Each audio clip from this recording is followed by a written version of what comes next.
Assalamu alaikum. This video is for class 8 biology. Today we'll start a new chapter, chapter 5, that is health and hygiene, which is given in your book, page number 80. First of all, what is health? Health is the state of being free from illness or injury. It means being fit physically and mentally, keeping hale and healthy, and also keeping oneself in good shape. यानी कि how is our health can be defined that when we are free from any illness and physically and mentally we are fit. In order to remain healthy and fit, we need to take care of our personal self as well as keep the community clean and tidy. So healthy रहने के लिए हम लोग को अपने आसपास की community को भी clean रखना होगा. And we also know about the different ways of protection from disease. Now what is a disease? It is a disordered state of the body. Any kind of disordered state where our physical being or mental being is not in a normal condition, that means we are suffering from a disease. Now how can disease we can get protection from this disease if we maintain the hygiene, that is उसको हम लोग बोल सकते हैं कि हम लोग अगर सफाई सुथराई मेंटेन करेंगे then we can protect ourselves from any type of disease. Now you have to learn the definition of health given by WHO. Health is a state of complete physical, mental and social well-being and not merely the absence of disease or infirmity. Now how to maintain good health?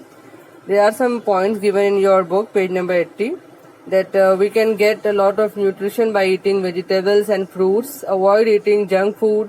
We should drink at least 8 glasses of water in a day so we can get hydrated. In order to stay healthy, we need to stay active. So we have to do regular exercises, and every day we should take some time for our own self, that we should give time for meditation or reading, and proper vaccination should be done. Like we heard that छोटे बच्चों को हम लोग जैसे कि सुनते हैं ना कि बीसीजी का या पोलियो का इंजेक्शन लेना होता है, that is called the vaccination, the medication given before the time, यानी कि एक पर्टिकुलर एज पीरियड के अंदर वो इंजेक्शन लेना पड़ता है, तो उसको हम लोग वैक्सीनेशन बोलते हैं. Now what is a disease? A disease is an abnormal condition of a part, organ or system of an organism resulting from various causes such as infection, inflammation, environmental factor or genetic defect. यानी कि कोई भी तरह का abnormal condition जहाँ पर जो हम लोग के बॉडी का ऑर्गन्स है या एक पर्टिकुलर पार्ट ऑफ ऑर्गन है वो अच्छे से काम नहीं करता है या नॉर्मल फंक्शन नहीं कर रहा है, that means we are suffering from some kind of disease. There are different categories of disease. Like extent of occurrence, कैसे हो रहा है, कहाँ पर फैल रहा है, जिसको हम लोग एंडेमिक, एपिडेमिक और पैंडेमिक, हम लोग ये वर्ड्स अभी सुने हैं. एंडेमिक क्या होता है कि अगर कोई पर्टिकुलर प्लेस में, एक पर्टिकुलर लोकेलिटी में खास तरह का डिजीज फैला है तो that is called endemic disease. Epidemic होता है कि अगर वो डिजीज जो सबको एक ही टाइम में एक साथ हो जाए, अचानक से फैल जाए, उसको एपिडेमिक बोलते हैं. एपिडेमिक ही डिजीज जो है वो पैंडेमिक बन सकता है अगर उसको हम लोग प्रॉपर केयर नहीं करते हैं या उस वक्त एक्शन नहीं लेते हैं, तो वो एक बड़े एरिया में अचानक से फैलने लगता है, even in the particular continent और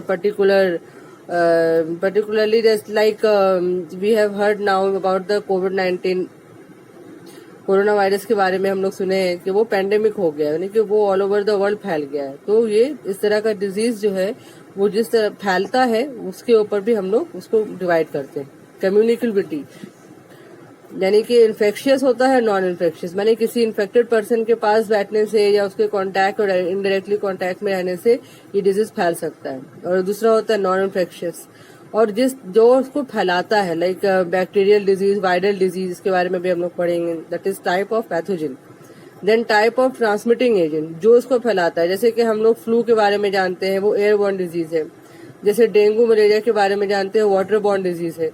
तो ये भी कैटेगरीज है कैसे फैलता है डिजीज, इसके बारे में हम लोग डिटेल में पढ़ेंगे आगे.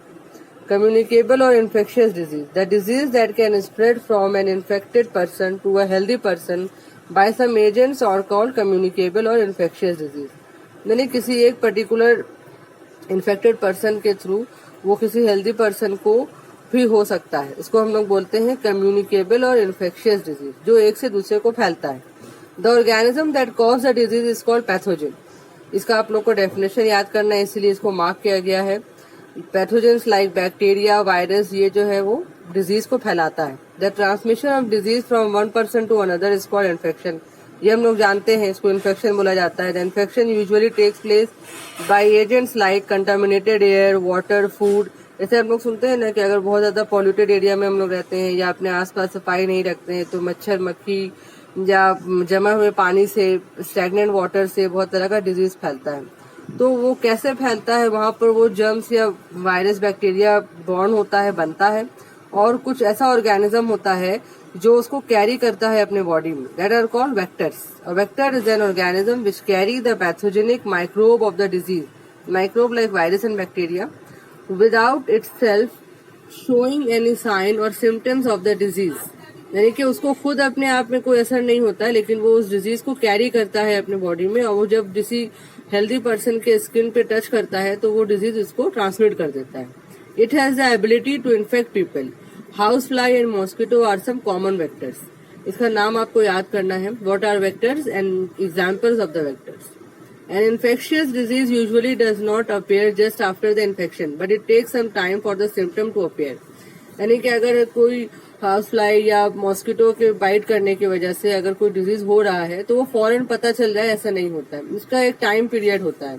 यानी कि जैसे डॉक्टर हम लोग को देखने, अगर तबीयत खराब होती है, हम लोग डॉक्टर को चेकअप कराते हैं तो वो पूछता है कि कितने दिन से बुखार आ रहा है, या खांसी है तो कब से है, तो वो कब कब किस टाइम पीरियड में बुखार आता है, तो खांसी कैसा होता है।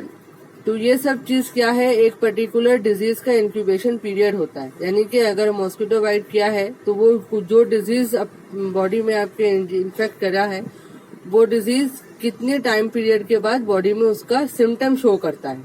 That is called incubation period. It is a time period between the entry of germ and first appearance of the symptoms. मैंने उस जो डिजीज बॉडी में वो इन्फेक्ट कर दिया है, वो डिजीज का सिम्टम्स यानी कि उसका कंडीशन दिखाई देगा।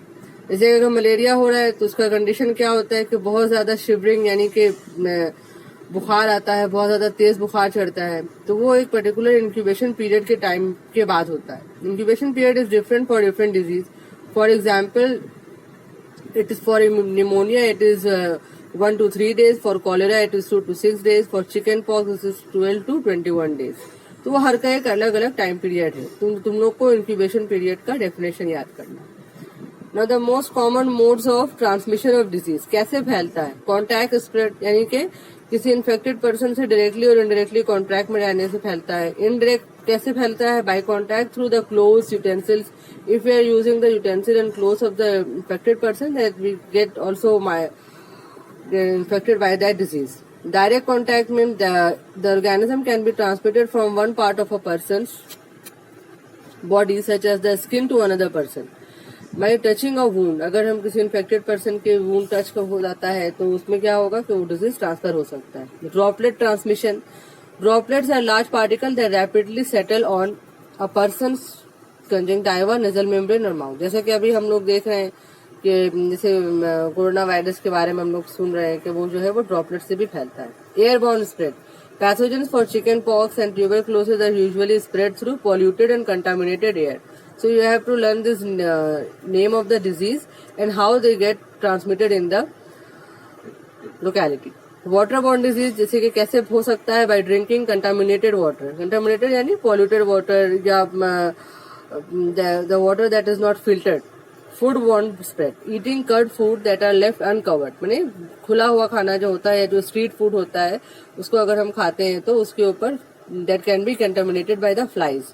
Vector through house fly or the bite of the mosquito. Soil spread. Germs entering through cuts and bruises. अब बहुत से जो अगर जख्म को अगर हम लोग कवर नहीं करते हैं, दवा नहीं लगाते हैं, तो उसमें वुंड्स में या कट्स में क्या होता है कि जर्म्स जो है वो इजीली बॉडी के अंदर इंजेक्ट हो सकता है। अब यहाँ पर आप लोग का एक टेबल दिया हुआ है, इस चार्ट को पढ़ना है, इससे आप लोग को ऑब्जेक्टिव क्वेश्चंस आएगा। यहाँ पर नेम ऑफ डिजीज है और वो कैसे फैलता है, like influenza. It mode of transmission is airborne transmission and it's symptoms is body chills, fever, headache. तो फ्लू में क्या क्या होता है? जब जुकाम होता है तो फीवर होता है, मसल्स, एक बदन, हाथ में दर्द होता है। प्रिवेंशन क्या कर सकते हैं? Only washing head with cold water, क्योंकि बहुत तेज बुखार होता है इसलिए सर को धोना चाहिए। मिजल्स, ये इन्फेक्शन है, कैसे फैलता है? स्नीजिंग एंड कफिंग से। ये इसमें इसका नाम दिया हुआ है कि किस वायरस की वजह से फैलता है, रूबेला वायरस। क्या क्या होता है इसमें? सिम्टम्स क्या है? Pink rashes on the body, sore throat along with fever.